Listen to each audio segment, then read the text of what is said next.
We're also recording this on My Info. So if you'd like to use this video or audio in any of your websites or content, you may download it and use it after the conclusion of the press conference. Let's bring out the 3 medalists in the women's 200 meters.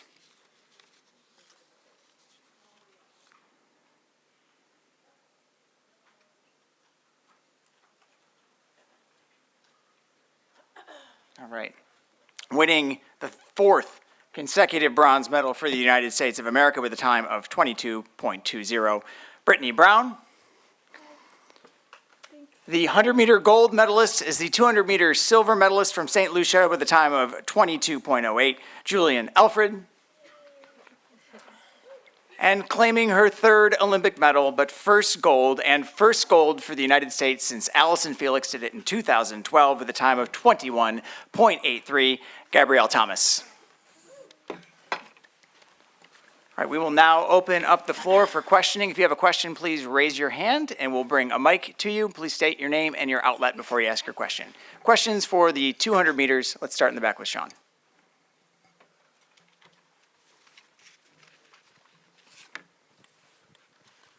Congratulations, Gabby, Sean and Guardian. How did it feel when you had the pressure on you after Sharika pulled out? Did you sort of feel that pressure, and how did you cope with that? And at what point did you think, this is mine? You know, was it 20 meters ago, 30 minutes ago, or did you have to wait right to the line?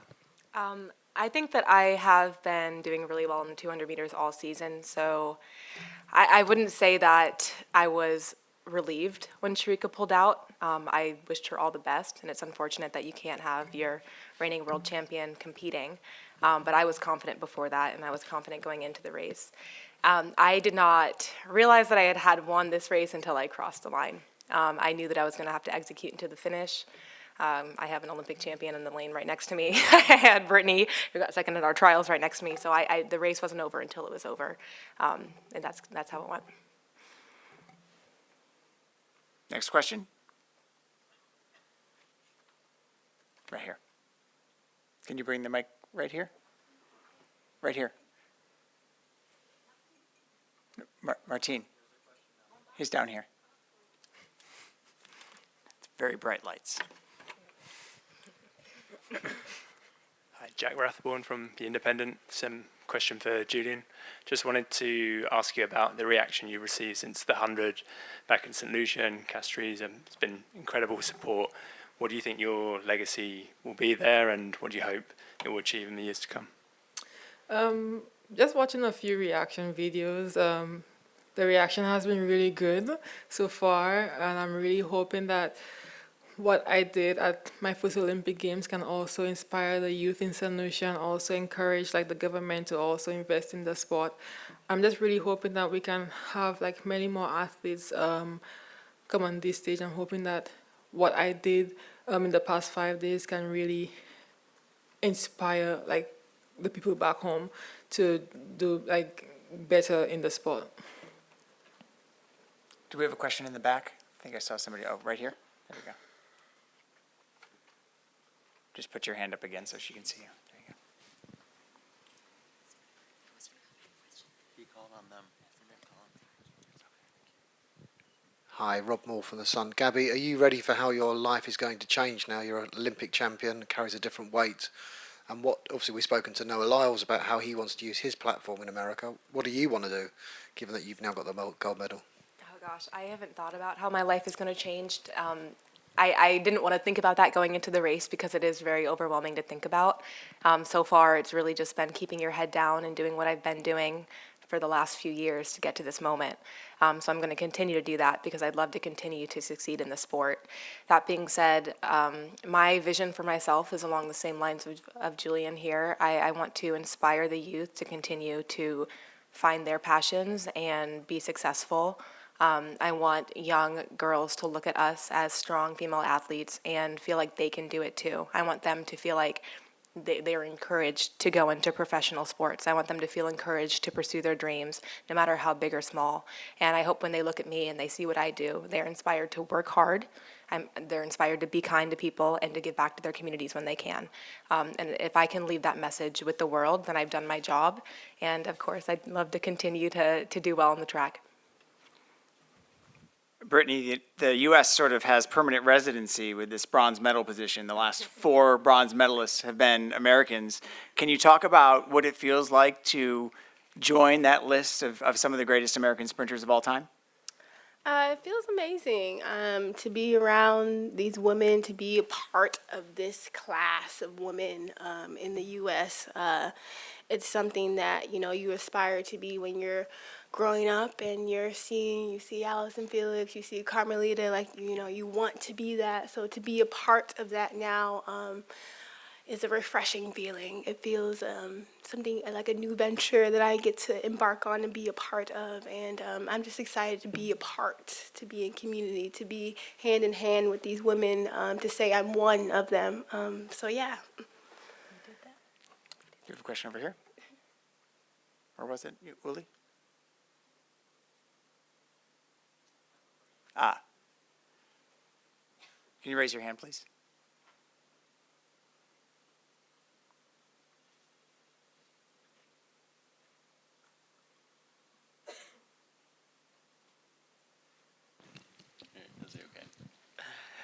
Hi, sorry, I'm way back here. Nick McCarville, Olympics.com. Gabby, it seemed like you let the emotion sort of carry you when you did realize that you had won. How different was this atmosphere tonight and versus Tokyo? And what were those emotions that you let kind of take over and let us in on that experience? Thanks. Yeah, I mean, I envisioned this race over and over from start to finish. I haven't been envisioning it ever since I made the team back in June. And I was not prepared for how I was going to feel when I crossed the line as an Olympic champion. There's no way to really prepare yourself for that. Tokyo Olympics was a lot of fun, and it was great for me to experience that before coming here. But there is nothing like walking into a stadium of 80,000 people and they're screaming and they're right on top of you. That is a lot of pressure to put on someone and a lot of pressure for us to kind of deal with. So it was definitely very different, but it made it a lot more special when I crossed the line as a champion because I got to share that experience with everyone. I got to hear the crowd roar and I knew that all of my friends and family in my community was behind me. So that feeling was indescribable. I'm sure Julien can relate too. I mean, so many emotions all at once.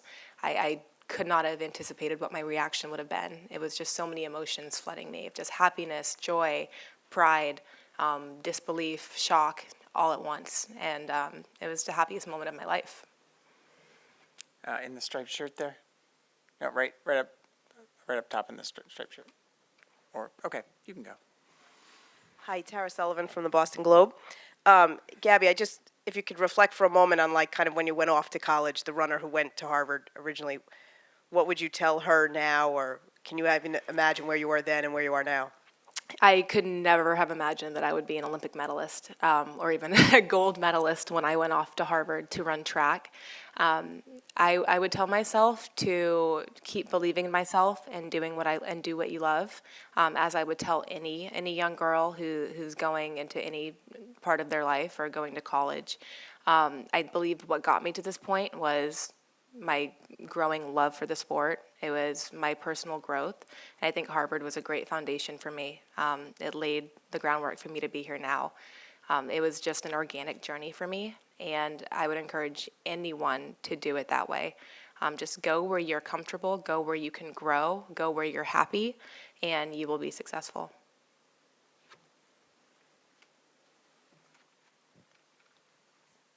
Stephanie Apstein from Sports Illustrated. This is also for Gabby. You, even as recently as like a month ago, you were talking about how going into Tokyo, it was sort of all upside because nobody really had any expectations of you, but you were going to have to manage having kind of a target on your back here.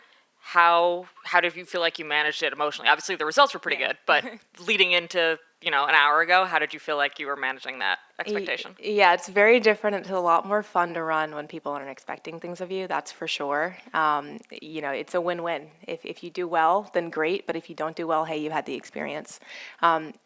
Coming off of the Tokyo Olympics, my life had definitely changed. In every race that I ran, there were a lot of eyeballs on me. There were a lot of expectations, and that was definitely a lot more pressure. And I had to adapt, and that's what all of the best athletes do. That's what all of the greats do. You're forced to adapt when you're faced with a new challenge, and the reason why we're sitting here today is because we're able to do that. And so I did adapt, and every time I went to a race, it got bigger and bigger. World Championships was a bigger race in Tokyo because there were a lot of people there. I had never experienced that before, but it prepared me for this race. And I remember thinking, I don't know how people can deal with the amount of pressure that we're about to put on ourselves as athletes here at the Paris Olympics. There are so many people in the stands. This is a new age of social media where everyone's watching us and have immediate commentary. And I was like, I don't know how we're going to do this, but you kind of have to just step up to the plate and do it. And that's what separates good athletes from great athletes. Gabby, Sean Gregory from Time. As I understand it, your mom had to kind of prod you into running when you were earlier. When did you kind of first fall in love with track? I think it might have been your junior year of high school or so, but you just, for the record, when did you kind of flip the switch that you wanted to do this? And when you did first start doing it, did you ever think you'd be here after hating the sport for a while? Absolutely not. So yeah, my mom did heavily encourage, almost force me into it when I was in high school because she knew I was fast. I grew up playing other sports like soccer. I set goals for myself starting around my junior year, and I fell in love with achieving those goals and pushing myself and going after it. And track and field is a perfect sport for that because it is a perfect equation of you get in what you put out, or you get, what you put into it. I loved it in high school. I went through a little bit of a period in college where I fell out of love with it because it was very, very hard. But I fell back in love with the sport. My junior year of college went really well for me, and that's when I decided to go pro. And then I just grew an even deeper love for it. Every challenge that I had, I overcame, and it's a really addicting feeling. And I'm still in that process. Why did you like it? What did I not like about it? Track is not exactly a fun activity in itself. You're literally running, and it's hard and it's painful. And so when I wasn't finding things to love about it or setting goals for myself, it was hard to enjoy it. But I found the beauty in it. I found the love in it. I just love chasing goals. I love chasing my dreams. I love moments like this where everything kind of comes together. We've got time for two more. Right there, Weldon. Hi, Weldon Johnson, Let'sRun.com. You talk about chasing goals, chasing dreams. Well, now you're the Olympic champion. So what dreams are still out there? I was wondering that. I tried not to get ahead of myself before this race, but I thought, okay, if I get an Olympic gold medal today, what's next for me? Because I've accomplished almost everything that I've wanted to do up until this point. I got my undergraduate degree in neurobiology at Harvard, which was my dream. I went and got my master's in public health, and now I'm an Olympic champion. I don't know what's next, and I will figure that out, but for now, I'm just really enjoying where I'm at. And last question right here. Oh, right there. Hi, Denise, the Players Tribune. Gabby, you talked about all the hard work that's gone into this moment in these past 3 years. Was there a time where you didn't know if you would get here, and would you like to share? Yeah, absolutely. There are so many points like that. I mean, running track in college, there were many times where I thought I would quit. There were many times where I wanted my life to go in a different direction. When I went pro, growing pains of joining a professional training group are real. There are a lot of egos. There are just a lot of moving parts, a lot of things going on. I didn't think that I was going to be cut out for it. I told my agents I'm out and I'm done. I wrote an email. I said I'm done running professionally and I'm going to go pursue other endeavors with my life. But it's part of overcoming the challenges. And I think I'm at a point where, I'm committed. I love what I do right now and I'm sticking with it. But there are absolutely moments where I've had those doubts. Brittany BROWN, Julien ALFRED, Gabby THOMAS, the podium for the women's 200 meters. Thank you and congratulations. We can now stop the stream. We'll give you an update on the next press conference in just a moment.